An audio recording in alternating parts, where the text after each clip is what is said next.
அஸ்ஸலாமு அலைக்கும் வரஹ்மத்துல்லாஹி வபரகாத்துஹு. அன்பார்ந்த அனைத்து உறவுகளுக்கும் இனிய மதிய வணக்கம். மக்களே, குளிர்காலம் வந்துட்டு இனி யாராவது பக்கத்தில் இருந்து எழுப்பி விட்டாலும் எழும்பாமல் இழுத்து போத்திட்டு தூங்கக்கூடிய காலம். ஒரு அலாம் மட்டும் வைக்காதீங்க. சில நேரங்களில் அலாரமே சதி பண்ணும். நான் பாருங்கள், நானெல்லாம் எத்தனை அலாரம் வச்சிருக்கிறேன்னு. இப்போ ஒரு 8 மணிக்கு எழும்பணும்னா 6:40, 6:45, 6:50, 6:55, 6:48, 7:48, 7:48லேருந்து 7:50, 7:52 அப்படின்னு 2 நிமிஷத்துக்கு ஒருக்கா 2 நிமிஷத்துக்கு ஒருக்கா அலாரம் செட் பண்ணி ஒவ்வொரு அலாமும் அடிக்க விடுறது. ஏதாவது ஒன்றில் எழும்ப மாட்டோமான்னு. ஏன்னா சில டைமில் அந்த மாதிரி சுச்சுவேஷன் ஆகிரும். குளிர்காலம் வேறு வந்துட்டா இனி ரொம்ப ஓவராக இருக்கும் அந்த சிச்சுவேஷன். அலாம் வைக்கிறவங்க கொஞ்சம் எக்ஸ்ட்ராவாக டைம் எடுத்து வச்சுக்கோங்க. என்ன நடந்ததுன்னு தெரியுமா? இப்போ உங்களுடைய பாபா, நான் இருக்கிறேன், பல வருஷமாக இருக்கிறேன், எனக்காக எவ்வளோ தியாகம் பண்ணியிருக்காங்க. இந்த இந்த வீட்டில் பாபா மாமா எவ்வளோ பண்ணியிருக்கிறாங்க, எவ்வளோ சகிச்சுக்கிட்டு இருக்கிறாங்க. வேறவங்க என்ன அப்படியே கேட்டு வாசலில் வச்சு பின்னாலே உதச்சி போடா போகிறதுக்குன்னு விரட்டி இருப்பாங்க. ஆனால் அப்படி இருந்தாலும் ஒரு அடித்தடி ஒரு பிரச்சனைன்னு வரும்போது முடிஞ்ச வரைக்கும் ஒதுங்கி நின்று வேடிக்கை மட்டும்தான் பார்க்கணும். நம்மளால் முடியுமா? அவங்களுக்கு ஏதாவது ஒன்றால் தாக்குறாங்களா, ஏதாவது ஒன்றால் எறிகிறாங்க, அதை பட போகும்போது நம்ம என்ன தடுத்து காப்பாற்றுறது ஓகே. ஆனால் 2 பேரும் முட்டிக்கும் போது நடுவில் போய் நீங்கள் விளக்குறன்ற பேரில் நீங்கள் உள்ள இன்வால்வ் ஆகும்போது ஒருவேளை ஏதாவது ஒன்று ஆச்சுன்னா முழு பொறுப்புக்கும் முழு பிரச்சனைக்கும் நீங்கள் தான் பதில் கூற வேண்டி வரும். நான் அந்த வாய்ஸ் ரெக்கார்டை ப்ளே பண்ணுறேன். ஓகே, கேட்டு பாருங்க.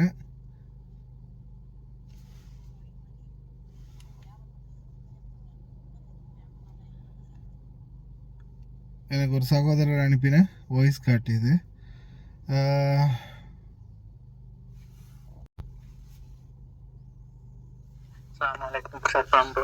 இருக்கீங்களா சார்? ப்ரோ, சின்ன ஒரு தகவல் ஒன்று. எங்கள் பாபாட்ட அங்கிள் வீட்டில் ஒரு ஹவுஸ்மேட்டை 4 வருஷம் உள்ளே போட்டாங்க. காரணம் என்னன்னா, ஹவுஸ்மேட்டு ஸ்ரீலங்கா தான். காரணம் என்னன்னா, இப்போ ஒரு 1-2 வருஷம் இருக்கும்னு நினைக்கிறேன். அந்த வீட்டு முன்னாடி ஒரு குவைத்தி மேடம் குப்பையை கொண்டு போய் வாங்க போட்டிருக்காங்கன்னு அந்த பக்கெட் உங்களுக்கு தெரியும் தான். நீங்கள் சும்பால பிரச்சனை அடிக்கடி வரும். அவங்க வீட்டில் குப்பை போடும்போது ஏதாவது சிக்கல் வரும். அப்போ அந்த மேடம் இவங்கள்ட்ட சண்டை போட்டிருக்கு. இவங்க வீட்டுக்குள்ளே சத்தம் போட்டிருக்கோம், யார் இங்கே குப்பையை கொட்டினது அங்கிட்ட எடுத்து வை, இதை வெளியே போடு அப்படிங்கிறதோ வாய் தக்கம் ஆகி. அப்போ அந்த வீட்டில் பாபா என்ன பண்ணியிருக்காரு, வீட்டுக்குள்ள சத்தம் போட விரட்ட சொல்லியிருக்காங்க, வேலைக்காரன்னு சொல்லிட்டு கத்தவோ அவளை வெளியே தள்ளு அப்படின்னு. இவங்க ஏதாவது வெளியே அனுப்பியிருப்பாங்கன்னு நினைக்கிறேன். ஏதாவது சொன்னாங்க, நம்ம தெரியல, நம்ம நேரில் இல்லைன்னா நம்ம தெரியாது. அவள் எப்படி வாய் தக்க அவங்கள வெளியே அனுப்பி வச்சு அவங்க என்ன பண்ணியிருக்காங்கன்னா, கோவத்தில் அந்த மேடம் கையை ஏதோ செஞ்சு அடிச்சுக்கிட்டோ உடச்சிக்கிட்டோ போயிட்டு ஹாஸ்பிட்டலில் போயிட்டு ரிப்போர்ட் எடுத்து போலீஸில் போய் கம்ப்ளைண்ட் பண்ணி கேஸ் கொடுத்து, இந்த வீட்டில் வேலைக்காரி அடிச்சு என் கையை உடைச்சிட்டாங்கன்னு சொல்லி இப்போ அது கேஸுக்கு போயிட்டு இப்போது 4 வருஷம் உள்ளே போட்டாங்க ஸ்ரீலங்கா ஹவுஸ்மேட்டு. இப்போ ஒரு பெரிய ஒரு சிக்கலாக இருக்குது. அவங்க எப்படியே வெளியே எடுக்கிறதுன்னு தெரியல. இப்போ வெளியே எடுக்கிறதா அந்த போயிட்டு மேடம் சொல்லுதா, போயிட்டு 2000 கடி கேட்குறாங்களா. அது கொஞ்சம் கேரக்டர் சரியில்லைன்னு நினைக்கிறவங்க. ஏன்னா நல்லது யாரும் அப்படி ஹவுஸ்மேட்டு இந்த பிரச்சனைக்கு அந்த ஹவுஸ்மேட்டை யாரும் இதாக்க மாட்டாங்களே. இது எல்லாத்துக்கும் ஒரு பெரிய பாடம் ஒன்று. இப்போ யாரும் அந்த டிரைவர் இருந்தாலும் சரி, ஹவுஸ்மேட் இருந்தாலும் சரி, இந்த மாதிரி குப்பை போடுற பிரச்சனையாக இருக்கட்டும், இல்லாட்டி வண்டியை ஓரமாக்குற பிரச்சனை, அவங்க நேரில் இந்த நாட்டில் அவங்க வீட்டில் உள்ள பாபாவோ மாமாவோ அவங்களையும் பார்த்துக்கட்டும். தயவு செஞ்சு வேலை செய்கிறவங்க யாரும் இதில் தலையிட வேணாம்னு சொல்லுங்க. நான் தேவையில்லாமல் பாருங்க, அவங்க அநியாயம். இப்போ இங்கே வேலைக்கு வந்தவங்க 4 வருஷம் உள்ளன்னா கொஞ்சம் வச்சு பாருங்க. இவங்க எவ்வளோ முடிஞ்ச வரையும் கஷ்டப்பட்டுக்கிட்டு இருக்காங்க இப்படியா வெளியே எடுக்கணும் அப்படின்னு. இப்போ அவங்கள்ட்ட அந்த கம்ப்ளைண்ட் கொடுத்தவங்கள்ட்ட கேட்டால் அவங்க நீ காசு பறிக்கணுக்காக வேண்டி 2000 கடி என்னமோ கேட்குறாங்க. இப்போ இவங்களை ஏண்ட மட்டும் ட்ரை பண்ணிக்கிட்டு இருக்காங்க, எப்படியா செஞ்சு அவங்கள வெளியே எடுத்துடும் ஹவுஸ்மேட் அப்படின்னு. இது உங்களுக்கு ஏதாவது நம்ம எம்பசி மூலமா ஏதாவது ஹெல்ப் பண்ணலுமா, ஸ்ரீலங்கா எம்பசி மூலமா உங்களை வெளியெடுக்கிறதுக்கு சொல்லி உங்களுக்கு தெரிஞ்சா ஏதாவது உங்களோட எம்பசி தொடர்புடைய யாரோட பேசணும்னா நீங்க பேசிட்டு இருந்தா எனக்கு ஒரு வயசை கொண்டு போட்டுருங்க உங்களுக்கு டைம் கிடைக்கும் போது. அஸ்ஸலாமு அலைக்கும். இந்த வீட்டுல 2 ஹவுஸ்மேட் இருந்தாங்க, ஒன்னு பிலிப்பீனும் ஒன்னு ஸ்ரீலங்கா. எனக்கு டவுட்டா இருந்தது எதுன்னு. இப்போ இது நடந்து 1 மாசம் போல ஆயிடுச்சு அவங்க உள்ள போய். அது எனக்கு கன்ஃபார்ம் பண்ணிக்கணும் யாரு அப்படின்னு. அப்ப இன்னைக்கு நான் மறுபடியும் கேட்டேன் பாபாட்ட யாரு அப்படின்னு.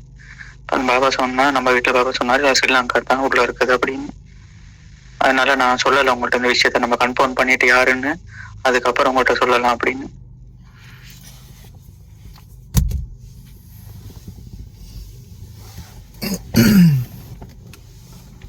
கேட்டுச்சா?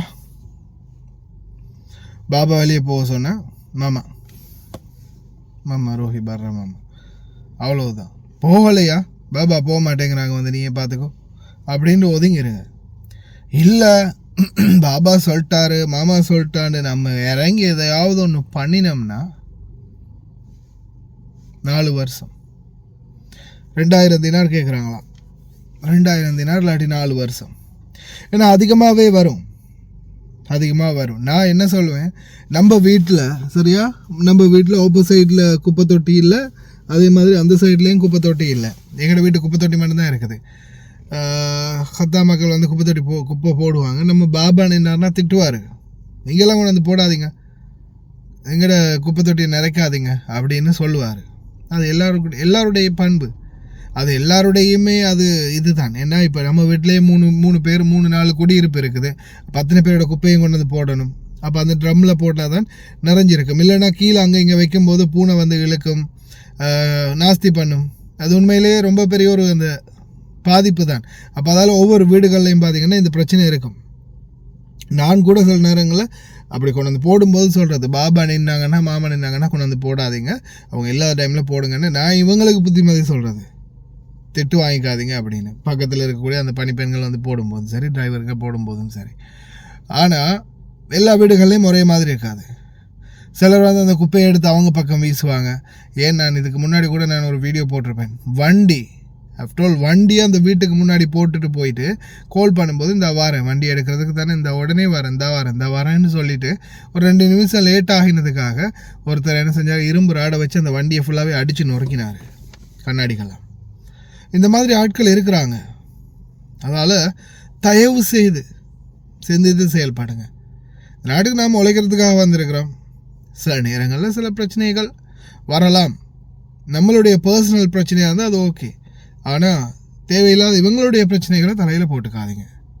ஏன்னா நம்ம வெளிநாட்டுக்காரங்க ஏதாவது பிரச்சனையோ ஏதாவது ஒன்று பேசி தீர்த்துக்கலாம், ஏதாவது ஒன்று பண்ணிக்கலாம். ஆனால் அதே பொய்திகள்னா கேஸ் பாரம், கடைசியிலேருந்தோ இந்த மாதிரி ஜெயில் தண்டனை அனுபவிக்க வேண்டி வரலாம்.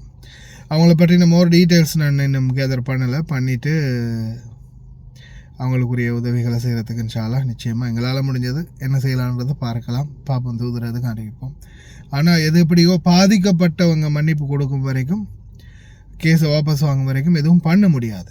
ஒன்று ஜெயில் தண்டனை, இல்லையா அந்த அபராதத்தை கட்டி ரிலீஸ் பண்ணுறது.